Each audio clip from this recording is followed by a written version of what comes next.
Hello, welcome to Release Your Wings. Today's topic is spiritual effort. I'm Dan Bagley, and with me is Shireen Chadha. Hello, Dan. Hi, Shireen. And wow, spiritual effort. Now, I used to have, in my doctoral work, I had a professor of research who'd say, let us define our terms. And so I guess the first definition, what is your definition of spiritual? Good question. Thank you. Spiritual for me is something that is you're not able to see with these eyes, but is tangible. It's real. For example, love is spiritual, or your soul or your spirit is spiritual because even though you're not able to see, it is there. Got it. And beauty, internal beauty, right? Virtue like purity and peace, all of that is spiritual, but also knowing myself as a spirit, as a spiritual being having this human experience, that is spirituality.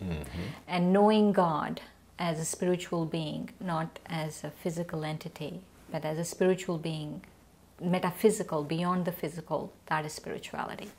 And by extension, experiencing nature and feeling the grandeur in your heart, spiritual?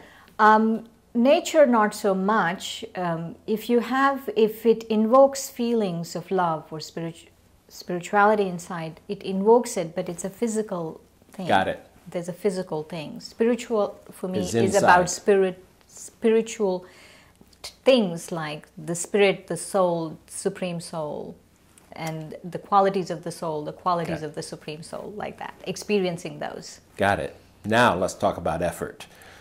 When we're talking about effort, are we talking about straining and putting ourselves into pain? No, what I mean is to really apply yourself. And I couldn't get a better word. Effort is the word we use in the Brahma Kumaris. Yeah. And I tried to get a replacement, and it really means to apply yourself. So like spiritual intention almost. Yeah, or just doing something. You know, doing certain acts that would enhance your spirituality. Having a certain consciousness that would enhance your spirituality. Some years back, my wife Ann and I spent 5 weeks in Bali, and each day, Bali is a Hindu island, the only Hindu island, I believe, in Indonesia. Anyway, every day they would make these little incense holders out of palm fronds, folding them carefully, rather intricately. And I remember thinking, arriving with my Western mind, you know, they could manufacture these and just reuse them every day. It took me, I don't know, probably a couple of weeks before I realized that the spiritual movement, the effort in this case, was in the very mindfully making these each morning. Right. And knowing you would put your incense and putting them in small rice offerings and so on. And that is a form of practice. A ritual. It is part of the ritual that helps put people in. It's a ritual. I do want to differentiate, though. Certain rituals can enhance your spirituality. And if it enhances your spirituality, your connection with God, or your connection with who you are, or a discovery of who you are, then it's a ritual that is important. But certain rituals, not necessarily. You could just do it out of habit because centuries of tradition or something like that. So not necessarily. So it's what it's doing for you in your heart is the real and how aware you are of what it is doing. Awareness and knowledge, especially for me, knowledge is a loaded word these days in the age of information. Yeah. The wisdom, do you have the wisdom of why you're doing it? And if that is so, then I feel then the ritual enhances your spiritual practice. So both awareness and mindfulness are showing up a lot in the psychological literature these days. And that's what I'm hearing you say on there, is being mindful in your awareness of what you are doing. And in essence, why? You know, I like shopping at Whole Foods. So I do need to say that I go there a lot because I have to do juice and everything for my diet, cancer diet And one of the things that is interesting is to see all these people there. And I feel, I know I'm being a little judgmental, but I feel in many cases that there is a certain kind of vanity. Oh, look at me, I'm buying organic wine. Or, oh, look at me, I am buying free-range chicken. And so two things that you have never consumed, I will add. And so it's interesting to see that, and people pass that off as spirituality, or pass that off as spiritual effort, or buying the perfect dress to go for yoga, pass it off as spiritual effort or spirituality. And I feel that we're just skimming the superficialness of these things, Sure. that it's something much deeper. And making spiritual effort is something much deeper. It has to go to the level of your thoughts. It has to go to the level of really discovering who you are. Buying the perfect yoga mat and going to the perfect yoga school and having the perfect body, or drinking organic wine or free-range chicken is not necessarily going to do that. It's just Right. what we are doing in that case is we take our old habits and everything and give it a little whitewash and say, this is spirituality. But all we're doing is giving our old habit a whitewash. Yeah. Actually, in Christianity, Jesus talking about the Philistines praying out in public and making a show of that is saying that's not really the direction. It's not, yeah, it's not true. It's not sincere. Yeah. You know, I want to go back to the whole idea of what is spiritual effort.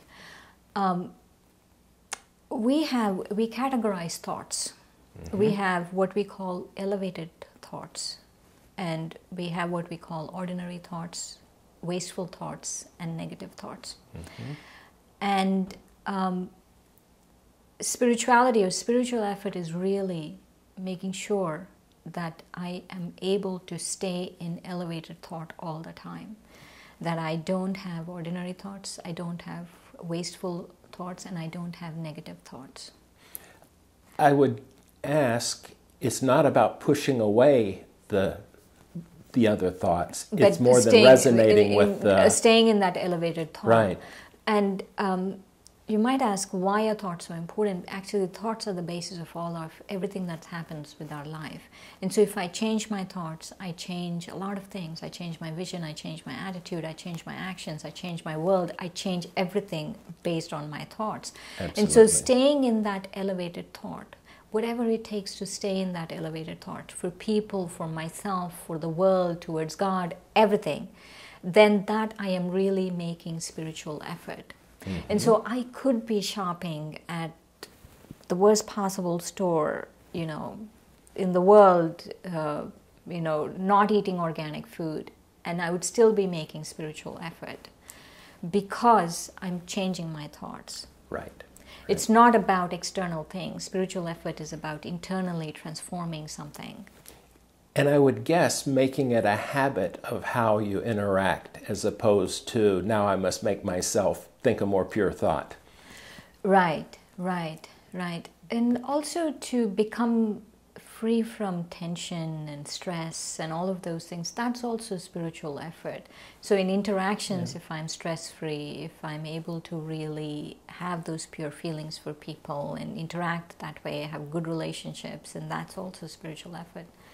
When I was thinking about this ahead of time, I was thinking about how difficult it was for me initially, which was efforting, to sit down and meditate, and how my brain would bounce around and all. And now, 22 years later, it is such an attractive, oh, good, I get to meditate, and then I peak at maybe 30 minutes or 40 minutes. I say, oh, just 10 more minutes.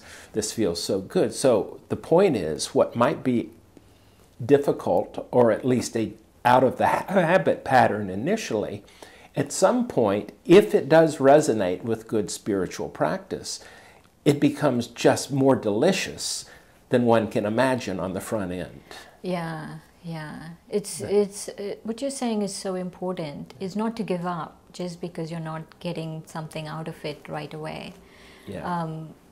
To apply yourself, it does require effort actually, and that's why I couldn't really change the word, because spirituality does require effort. It's not something you can buy in a store, or it's not any of those things. You have to really apply yourself. So let me carry it to the other extreme, though, because we certainly have people that would say you have to suffer. You know, I just had a flash of the movies, things of the Middle Ages when the monks are whipping themselves. Actually, I've seen that on the news now, you know, to show how contrite they are. And in that it really sense, happens now? I mean, it's not against the law for people to whip themselves? It's not done in Christianity that I know of, but I've seen people wailing and showing. It's a good way to show something. People, it's attraction personified, because it was a news program I saw it on. Regardless, that's really not what we're talking about, is making ourselves hurt for this, even though it may be inconvenient and even a little difficult at all. That's exactly it. It could be a little inconvenient, it could be a little difficult. That's why I'm not using the word labor or laborious. Yeah. I'm using the word effort, because you need to apply yourself a little bit. Not necessarily it involves physical pain. Mm-hmm. If anything involves physical pain, then we should stop doing it right away. Maybe that's your body saying, we don't want to do this too much. It's not meant for me. I'm not talking about physical pain. I am talking about mentally, applying yourself. And I'm really talking about getting to know you, getting to know who you are. Who am I? So what's the role of reading spiritual literature in this? It's a really good question. There are two things that are very important. One is a meditative practice, and one is an acquiring of wisdom. And this acquiring of wisdom you can acquire from whatever your choice of religion is, from that particular scripture, but acquiring wisdom is very important, especially in this information age, where we have so much information. So it's quite funny to get wisdom in the age of information. It's less available. So there's more data but less wisdom, is that what you're saying? Yeah, it's less available, and you have to sift through a lot more stuff. Because there's so much more information. Got it. And so you have to do it, because it's very important. There's something that we always talk about in the Brahma Kumaris about knowledge being the purifier. And I feel this wisdom, when I'm using the word knowledge, I'm using it as in terms of wisdom. This wisdom is so important that it actually purifies the soul. And part of spiritual effort is acquiring this knowledge, acquiring this wisdom. In whatever way you can. Of course, they could come to a Brahma Kumari center, and we have a lot of knowledge that we have access to. But whatever people resonate with, it's very important knowledge. But the other part also about doing a practice where you control your mind. That's very important. So within this, we were joking at a break that there are more gurus than followers in this world, which is probably as it should be. I don't know. There are more gurus than followers. Yeah, which I think is a made-up fact, but regardless. No, Dan, they are more gurus than followers. That's a statistic I stand by, and I want you to prove it otherwise. Okay. That'll take more than the minute we have left, so I'll trust you on it.